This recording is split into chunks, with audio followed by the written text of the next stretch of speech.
सबसे पहले बात करेंगे राजधानी पटना की। जी हां, राजधानी पटना में ही अतिक्रमण हटाने को लेकर जोरदार हंगामा हुआ है। लोगों ने पुलिस टीम पर ही पथराव कर दिया, जिसमें कई पुलिस वाले जख्मी हो गए हैं। तो वहीं पर पुलिस ने भी हिंसक भीड़ पर लाठीचार्ज कर दिया है। आपको यह भी बता दें कि राजधानी पटना के राजीव नगर में 90 से ज्यादा अवैध मकानों को गिराया जाएगा। लोगों ने 20 एकड़ जमीन पर लोगों ने अवैध कब्जा कर रखा है, जिसको हटाने के लिए जेसीबी मशीन के साथ प्रशासन पहुंचा हुआ है। नेपाली नगर में बड़ी संख्या में पुलिस बल को भी तैनात किया गया है और हम आपको तस्वीरें भी दिखा रहे हैं। देखिए, उसी दौरान की तस्वीर है जिस दौरान यहां पर अवैध कब्जे को हटाया जा रहा था। जो जमीन अतिक्रमण की गई है उसको जेसीबी की मदद से गिराया गया है, लेकिन इस दौरान हंगामा भी देखने को मिला।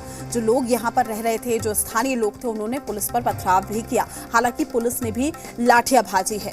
लोगों ने पुलिस टीम पर पथराव किया। लोगों के पथराव के बाद कई पुलिस कर्मी जो है जख्मी भी हुए हैं, जिन्हें अस्पताल ले जाया गया। पुलिस ने हिंसक भीड़ पर लाठीचार्ज भी किया है। सबसे बड़ी बात है कि लगातार जो ये अतिक्रमण हटाओ अभियान है, आप देखिए कि किस तरीके से चलाया जा रहा है। बड़ी तादाद में जी यहाँ पर देखिए कि जेसीबी मशीन्स हैं और सभी जेसीबी मशीनों के जो शीशे हैं तोड़ दिए गए हैं। रह के जो अतिक्रमणकारी हैं वो पत्थरबाजी कर रहे हैं और पत्थरबाजी में एक जो पुलिसकर्मी है वो गंभीर रूप से घायल हो गया है, उसे अस्पताल भेजा गया है और कई जो पुलिसकर्मी हैं उन्हें हल्की फुल्की चोट आई है। तो देखिए कि यहाँ पर लगातार अतिक्रमण हटाओ अभियान का विरोध हो रहा है, लेकिन आज प्रशासन और आवास बोर्ड ने जैसे ठान लिया है कि नहीं, जितना भी अतिक्रमण है आज उसे ये ध्वस्त करके रहेंगे। क्या कह रहे हैं बताइए? मेरा तो नोटिस भी नहीं है, उसमें तो मेरा प्लॉट नंबर मेंशन आपका कौन सा मकान? ये मेरा प्लॉट नंबर है यहाँ पे। ये बिना नोटिस के ही तोड़ा गया है। बार ये बातें आ रही थी कि सारे निर्माण अवैध हैं, फिर उसके बावजूद भी लोगों ने निर्माण कर लिया। गवर्नमेंट जो है पूरी तरह से एक्वायर्ड इसको कर नहीं पाई, न किसी को कंपनसेशन मिला है, किसी को कोई मुआवजा नहीं मिला है। तो लोग 40 साल 50 साल इंतजार तो करेंगे नहीं, तो अपना बेच कर लोग जो है शादी का काम, श्राद्ध का काम जो भी है करते गए। किसानों की ही जमीन है, हमने भी किसान से ही ली है। अब आप कहाँ जाएंगे? अब कहाँ जाएंगे, यहीं मरेंगे, कहाँ जाएंगे? हम तो सुबह से सारा काम छोड़कर पड़े हुए हैं। अभी सुनिश्चित नहीं है। सबसे पहली प्राथमिकता है बच्चों को, फैमिली को इस अमानवीय कदाचार जो हो रहा है उससे सुरक्षित करते हुए कहीं इनको स्थापित करें।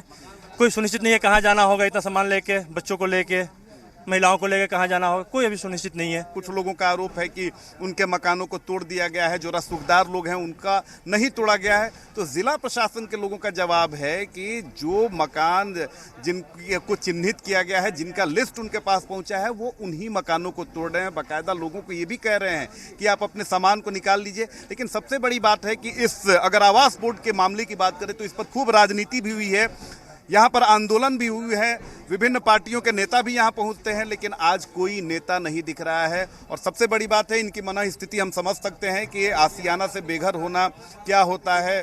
बेघर हो गए हैं, छोटे छोटे बच्चे हैं, बहुत परेशान ऐसे लोग हैं। लेकिन अब देखिए कि कानूनी कार्रवाई है, पुलिसिया कार्रवाई है, जिला प्रशासन की कार्रवाई है, इस पर हम ज़्यादा कुछ नहीं कह सकते हैं। लेकिन जो लोग परेशान हैं उनके साथ हमारी संवेदना ज़रूर है। कैमरा पर्सन दीनानाथ ओझा के साथ रितेश मिश्रा, जी मीडिया, पटना।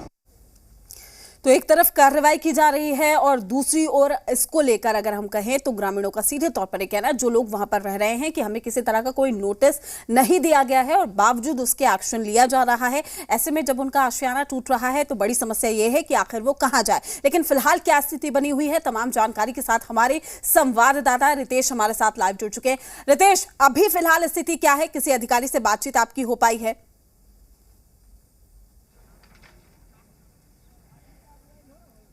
देखिए, सबसे बड़ी बात है कि स्थिति यहाँ पर काफ़ी तनावपूर्ण है। हमने अधिकारियों से बात करने की कोशिश की, अधिकारियों ने हाथ जोड़ लिए कि ऑन कैमरा हम कुछ भी नहीं कहेंगे। ऑफ कैमरा उनसे बात हुई, उनका कहना है कि देखिए, सबसे बड़ी बात है कि लगातार पेपर के माध्यम से, विभिन्न माध्यमों से यहाँ पर मुनादी भी कराई गई थी कि आप अपने आवास को खाली कर दें और तकरीबन 100 मकानों को नोटिस भी जारी किया गया था। लेकिन उसके बावजूद अगर लोग नहीं मानेंगे तो फिर मजबूरन उन्हें ये कार्रवाई करनी पड़ेगी। इसके अलावा प्रशासन ने यह भी कहा कि हम आए और ये नहीं हुआ कि हमने मकान तोड़ना शुरू कर दिया। हमने पहले लोगों को बताया कि आप अपने सामान को बाहर कर लें, सुरक्षित स्थानों पर चले जाएं, तब उसके बाद कार्रवाई शुरू हुई है। लेकिन रह रहकर यहाँ पर पत्थरबाजी हो रही है। कई असामाजिक तत्व भी यहाँ पर घुस चुके हैं आंदोलन की आड़ में। वो इस तरह से पत्थरबाजी कर रहे हैं। कई पुलिसकर्मी चोटिल हुए हैं। पत्रकारों पर भी कई तरह से बातें बोली जा रही हैं। देखिए कि किस तरीके से यहाँ पर अब जो भीड़ है वो बढ़ने लगी है और लिहाजा जिधर भी आप देखेंगे प्रीति, वहाँ पर बड़ी तादाद में पुलिस की तैनाती की गई है। सबसे पहले तो हम आपको तस्वीर दिखाएंगे कि देखिए कि ये जो ध्वस्त जो ईंटें हैं, जो मलबा है, ये थोड़ी देर पहले मकान हुआ करता था, पक्का मकान था, लेकिन अब ये देखिए कि पूरी तरीके से ध्वस्त हो चुका है। और ऐसे एक दो मकान नहीं बल्कि ऐसे सैकड़ों मकान हैं जिन्हें तोड़ने की कवायद चल रही है। देखिए कि सामने देखेंगे तो तकरीबन 20 से 25 जेसीबी जो हैं वो मकानों को तोड़ रही हैं और अलग अलग जगहों पर आप देखेंगे कि चेक पॉइंट्स बनाकर पुलिस की तैनाती की गई है। खुद सिटी एसपी, मजिस्ट्रेट, एसडीएम यानी तमाम जो वरीय अधिकारी हैं उनकी मॉनिटरिंग में आज ये अतिक्रमण हटाओ अभियान चलाया जा रहा है। क्योंकि अगर बात करें तो आज से ठीक 5 साल पहले इसी तरह का अभियान चलाया गया था, लेकिन तब लोगों ने इतना विरोध किया कि कई जेसीबी को फूंक दिया गया, पुलिस की गाड़ी को फूंका गया, कई पुलिसकर्मियों को पीटा गया, पत्रकारों को पीटा गया। लिहाजा ये सारी घटनाएं पुलिस के ज़हन में थी और उसी के तहत रणनीति बनाई गई और अलग अलग चेक पॉइंट्स पर पुलिस की तैनाती की गई है। बड़ी तादाद में महिला पुलिसकर्मियों को भी रखा गया है ताकि कोई भी अगर स्थिति बेकाबू होती है तो फौरन उसे टैकल किया जा सके। देखिए कि जो अतिक्रमणकारी हैं वो किस तरीके से यहाँ पर देखिए कि बाकायदा एक मंदिर बनाने की और कीर्तन की भी तैयारी थी ताकि इसकी आड़ में जो अवैध अतिक्रमण है उसे किया जा सके। देखिए कि सामने जो है विरोध में जो लोग हैं यहाँ के वो लोग आ चुके हैं और बड़ी तादाद में पुलिस ने भी मोर्चा संभाला है। लोगों को बार बार पुलिसकर्मी कह रहे हैं कि आप शांतिपूर्ण रहें, आप अपने सामानों को हटा लें। पुलिस अपने तरफ से अगर देखें तो संवेदना भी दिखा रही है और पुलिस जो है वो शांतिपूर्ण तरीके से अपना कार्य भी कर रही है।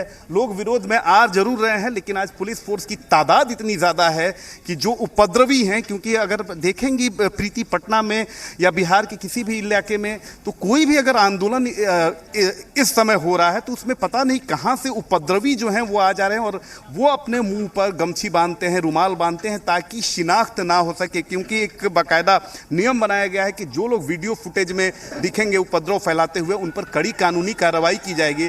लिहाजा जो ये अतिक्रमणकारी है, देखिए कि किस तरीके से ये यहाँ पर हल्ला हंगामा कर रहे हैं, लेकिन पुलिस ने मोर्चा संभाला है और आज पुलिस की भी दाद देनी होगी क्योंकि पुलिस ने काफ़ी संयमित होकर सारी कार्रवाई की है।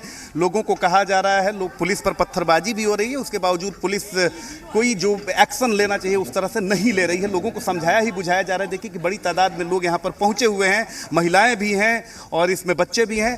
कुछ लोगों का ये कहना है कि अगर नोटिस आज भर का समय दिया जाता तो वो कहीं सुरक्षित स्थान पर चले जाते। कुछ लोगों का आरोप यह है कि जिला प्रशासन ने उन्हें ससमय नोटिस नहीं दिया, उनके पास नोटिस नहीं पहुंचा है।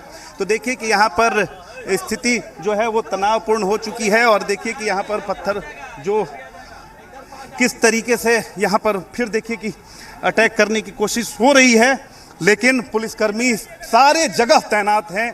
लिहाजा किसी तरह से जो देखिए कि यहाँ पर हर जगह आप देखिए कि इस इलाके में जो है ये जेसीबी पर अटैक किया गया। देखिए एक बार दीनानाथ ओझा दिखाएं किस तरीके से जूम इन करे। देखिए कि जो जेसीबी है उस पर जो अतिक्रमणकारी हैं, और अतिक्रमणकारी तो कम है, उसमें उपद्रवी ज़्यादा हैं, वो अब पत्थरबाजी करना उन्होंने शुरू कर दिया है। देखिए जेसीबी एक एक कर बैक हो रहे हैं, महिला पुलिसकर्मियों को भी दौड़ाया जा रहा है। तो देखिए कि चारों तरफ से पत्थरबाजी। दीनानाथ ओझा पहले सुरक्षित स्थान लें। ये देखिए कि छतों से पत्थर चलाया जा रहा है, ना सिर्फ पुलिसकर्मी बल्कि जो देखिए कि पुलिस ने मोर्चा संभाल लिया है। चारों तरफ से पत्थर चल रहा है और खास तौर पर मीडिया पर भी निशाना साधा जा रहा है, मीडिया कर्मियों को भी निशाना बनाया जा रहा है। हमने भी सुरक्षित स्थान ले लिया है। देखिए कि पुलिसकर्मी जो है वो मोर्चा संभाल रहे हैं। ये भी नहीं देख रहे हैं अतिक्रमणकारी कि इसमें महिला पुलिसकर्मी हैं और किसी को भी गंभीर चोट लग सकती है। और दोनों तरफ से देखिए कि अब रणनीति जो है अतिक्रमणकारियों ने बना लिया है और किस तरह से ये पत्थरबाजी, देखिए एक बार दिखाएं दीनानाथ ओझा कि किस तरह से छत पे से पत्थरबाजी की जा रही है। तो अब कहीं ना कहीं स्थिति बिगड़ती हुई दिख रही है और चारों तरफ से अगर देखा जाए तो अतिक्रमणकारी अब कहीं ना कहीं लग रहा है कि भारी पड़ेंगे। बिल्कुल रितेश, और हम देख पा रहे हैं तस्वीरों में भी हाथों में लाठी डंडे लेकर पूरी तरीके से तैयार। बिल्कुल अब तनावपूर्ण हो चुकी है, भागने की स्थिति आ गई है। कहीं ना कहीं अब पुलिस को मुश्किल हो रहा है इस अभियान को चलाने में। अब लगातार पत्थरबाजी जो है वो शुरू हो गई है। दीनानाथ ओझा जूम इन करके दिखाएं और अपने सुरक्षा का भी आप ख्याल रखें, क्योंकि देखिए कि अगर कोई भी ट्रेंड देखा जा रहा है तो लगातार मीडिया कर्मियों को निशाना बनाया जा रहा है, पुलिसकर्मियों को निशाना बनाया जा रहा है। देखिए कि यहाँ पर सिटी एसपी हैं पटना के अमरीश राहुल हैं, ये भी मोर्चा संभाले हुए हैं, सुबह से ही डटे हुए हैं और बड़ी ही विकट स्थिति अब उत्पन्न हो गई है।